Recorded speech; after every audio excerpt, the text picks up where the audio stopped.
2024 oleh KPU pada 20 Maret kemarin, seluruh peserta pemilu baik pasangan calon presiden dan wakil presiden, partai politik termasuk para caleg dan juga calon DPD diberi kesempatan untuk mengajukan perselisihan hasil pemilihan umum ke Mahkamah Konstitusi. Sesuai aturan, pengajuan gugatan PHPU ini diberi waktu selama 3 kali 24 jam, terhitung Rabu 22.19 waktu Indonesia Barat hingga Sabtu 22.19 waktu Indonesia Barat.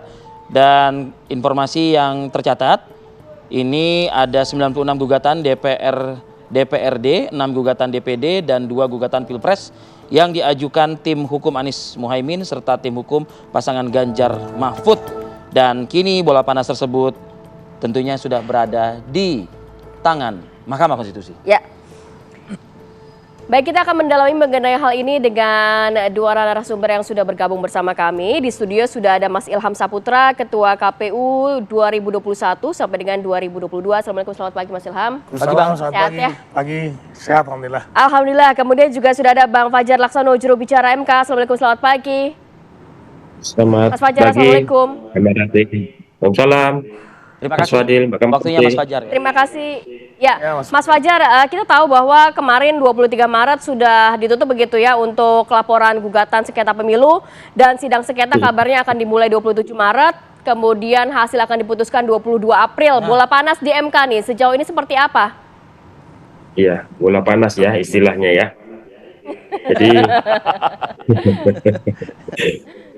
ya memang ini adalah momentum yang saya kira menentukan gitu ya. Mahkamah Konstitusi ya, menjadi ujung dari proses, dan itu kemarin sudah dimulai. Tadi itu Mas Arif Fadil itu jumlah yang beberapa hari yang lalu itu, sekarang itu sudah 277. Nah, 277 Terima kasih itu Mas Fajar. ada 263 itu permohonan yang diajukan oleh calon anggota DPRD gitu ya. Kemudian calon anggota DPD itu sudah ada 12, plus ditambah 2 permohonan perselisihan hasil Pilpres gitu ya. Yang betul, untuk untuk Pilpres dan Pileg ini kan secara sekuensis kita bagi penyelesaiannya.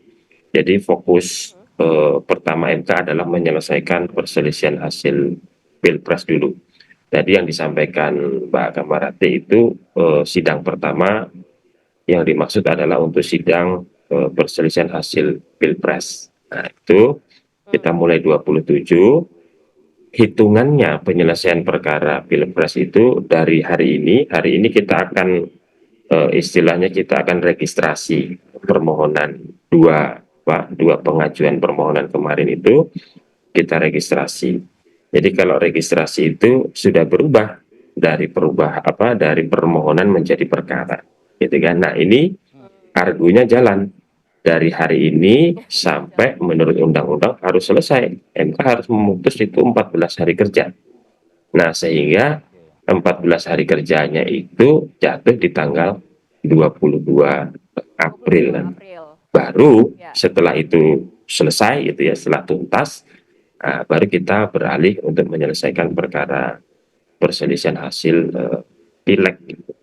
Sampai nanti mudah-mudahan putusan terakhirnya itu 10 Juni. Nah, itu bola panas itu mudah-mudahan kita tuntaskan di 10 Juni itu. Ya, cukup harus gercep juga ya, karena durasi 14 hari itu yang memang sudah dimaktubkan di dalam undang-undang ya Mas Fajar ya. Kita nanti juga akan menyinggung nih ke Mas Ilham Saputra. Mas Ilham, banyak sekali desakan ya, bisa dikatakan seperti itu, dari para akademisi atau mungkin juga praktisi yang memang sudah cukup lama juga ya berperan di Mahkamah Konstitusi gitu dalam sejumlah gugatan-gugatan. Harus bisa memisahkan antara kuantitatif dan kualitatif. Mungkin nanti bisa dijelaskan nih Mas Ilham usai jeda pariwara berikut. Kami akan kembali. Oke, kembali lagi di Apa Kabar Indonesia Pagi. Saya mau ke Mas Ilham menyambung pertanyaan Rivi tadi, Mas Ilham. Tapi kalau melihat dalam persidangan nanti rencananya apakah bisa dibedakan kuantitatif dan juga kualitatif? Karena salah satu penggugat ini menginginkan untuk melewati jalur kualitatif nih Mas Ilham. Bedanya apa? Ya, pengalaman karena lah misalnya. ya kalau kuantitatif mungkin mereka melihatnya lebih kepada selisih perolehan suara. Jadi kalau kita melihat perolehan suara yang begitu jauh, harusnya memang quote and quote nya seharusnya memang kalau menghitung dari kuantitatif ya tidak terlalu jauh gitu ya, sehingga tidak perlu lagi untuk melakukan sidang terlalu mendalam bahwa ini selisihnya terlalu jauh sehingga nggak perlu lagi didalami lah misalnya seperti. Tapi kalau kita bicara soal ke kualitatif, tentu kita harus melihat apakah pemilu ini berjalan sesuai dengan peraturan perundang-undangan. Kemudian dia berjalan tidak ada kecurangan yang TSM, terstruktur, sistematik dan masif misalnya saja. Nah itu harus dibuktikan. Karena kalau itu terbukti tentu harus ada entah bagaimana MK nanti memutuskan dengan segala pertimbangannya. Apakah nanti ada PSU di beberapa daerah, mungkin nanti juga bisa aja kalau misalnya terbukti cuma hanya di beberapa daerah saja dan kemudian direkomendasikan PSU-nya di situ saja misalnya, atau kemudian semua dan sebagainya. Nah tentu ini walaupun selama pemilu kita belum pernah menemukan ya ada pemungutan suara ulang untuk pilpres. Nah itu yang dilakukan adalah untuk pilkada dan juga untuk pileg. Ya seperti itu. Oke Bang, kalau berkaca dari pengalaman Anda nih Bang, ya di Mahkamah Konstitusi dalam menghadapi gugatan pemohon ya, itu untuk konteks kuantitatif dan kualitatif itu apa misalnya?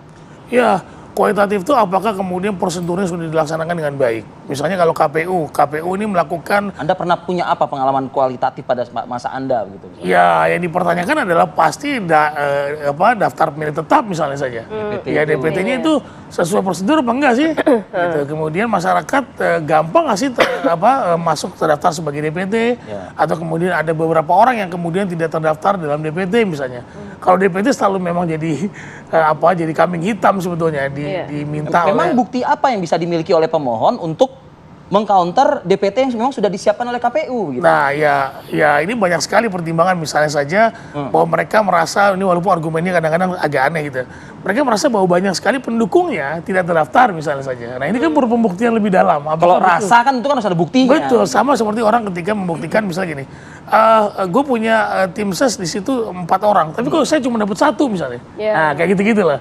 Itu kan sulit sekali pembuktiannya. Apakah Anda bisa memastikan bahwa orang yang menjadi tim ses Anda memilih Anda kan begitu. Nah ini sangat sulit pembuktiannya. Nah itu yang hal-hal yang kemudian memang nanti harus tergantung. Kalau kita lihat dari tim 03 kan mereka sudah meminta untuk diulang gitu kan, didiskualifikasi segala macam gitu. Nah 01 saya belum lihat seperti apa. Tapi kalau dari KPU sendiri biasanya apa yang dipersiapkan juga untuk mengcounter begitu gugatannya masuk? Oh iya tentu dong, karena kan yang dimohonkan atau dia termohon adalah KPU sebagai penyelenggara yang memutuskan bahwa pemenang pemilunya adalah Pak Prabowo gitu kan, sehingga itu yang digugat oleh 03 dan 01 untuk kemudian mempersoalkan SK yang dikeluarkan oleh KPU yang menetapkan Prabowo dan Gibran sebagai pemenang pemilu gitu kan. Nah ini yang harus disiapkan oleh KPU tentu banyak. Selain bukti-bukti tentu juga lawyer yang handal ya, pengacara yang handal yang kemudian paham betul dengan seluk-beluk penyelenggaraan pemilu. Oke. Nah saya ke Mas Fajar terlebih dahulu. Mas Fajar, kesiapan hakim-hakim Mahkamah Konstitusi ya 277. Ini nanti mekanisme seperti apa tuh? Buka sidang, lihat verifikasi dan lain sebagainya. Bila mana tidak lengkap, ya segera diputuskan. Begitu kan Mas Fajar ya? Jadi tadi sekali lagi pilpres dengan pileg kan berbeda. Kalau pilpres itu karena jumlah perkaranya 2 dan sesuai dengan praktik-praktik sebelumnya juga hukum acaranya itu kan sidang pleno, artinya seluruh hakim konstitusi. Sementara untuk pileg itu kan karena banyak perkaranya dan waktu penyelesaiannya juga terbatas 30 hari kerja sejak diregistrasi, maka ya Ilham tahu persis akan dibagi ke dalam 3 panel persidangan. Jadi masing-masing panel itu akan terdiri atas 3 hakim konstitusi. Jadi perkara itu nanti ya setelah diregistrasi akan didistribusikan sedemikian rupa gitu ya ke dalam panel-panel itu, sehingga ini proses pemeriksaannya bisa berjalan paralel gitu ya, simultan.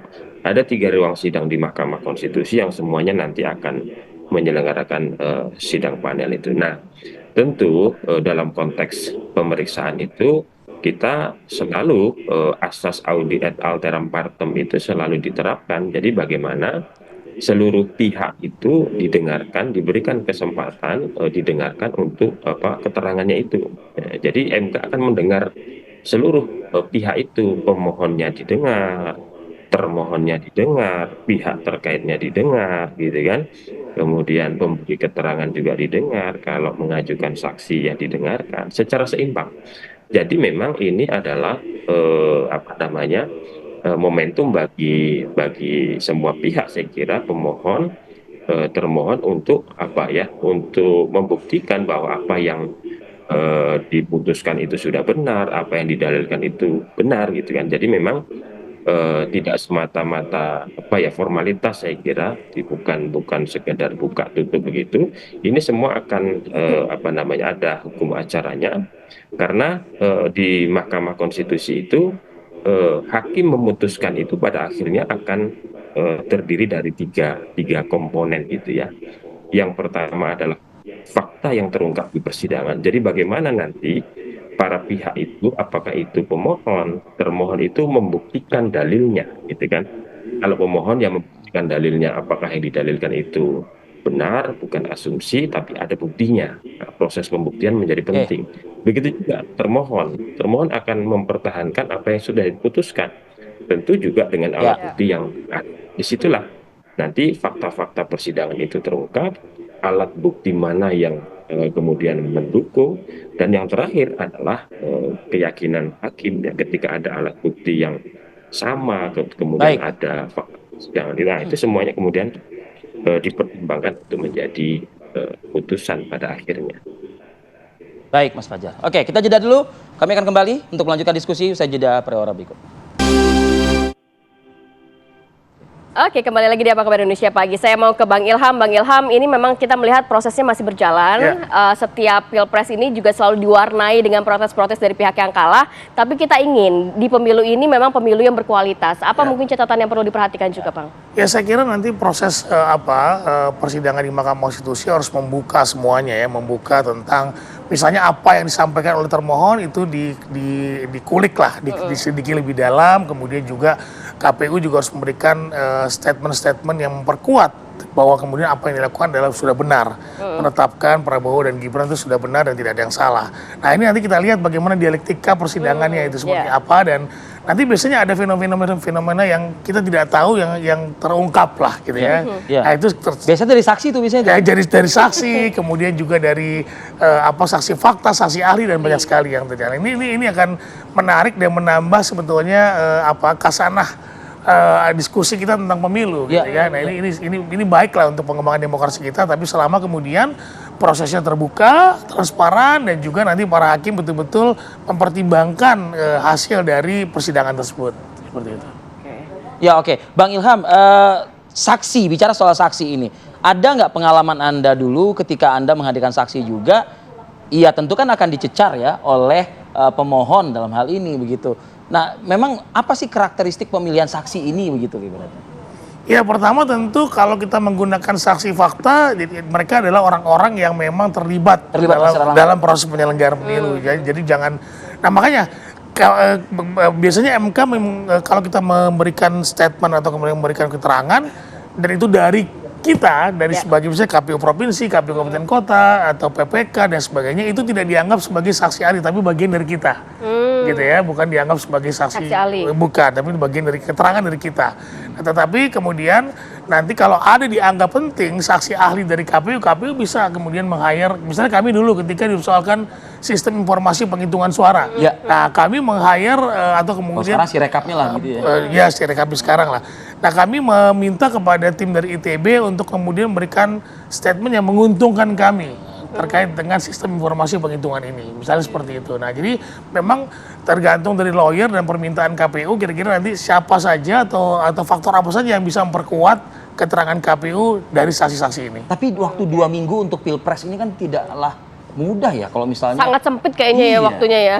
Tapi Anda yang pernah ada di gedung itu apa yang Anda rasakan 2 minggu? Ya, capek, apalagi waktu itu lagi puasa ya. Waktu itu lagi puasa ya, dan memang kita perlu betul-betul tercurah pikiran kita ke situ, dan juga bicara soal penyiapan bukti-bukti dari 34 provinsi kami zaman itu waktu itu ya.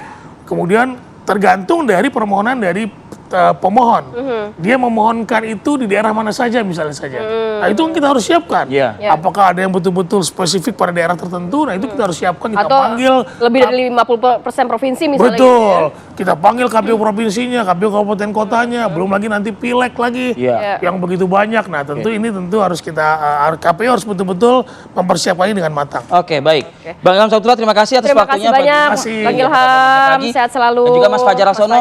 Selamat bertugas, Mas, menikmati bola panas. Semoga lancar semuanya nanti ya, sampai hari diputuskan. Sukses untuk Anda. Sehat selalu. Assalamualaikum.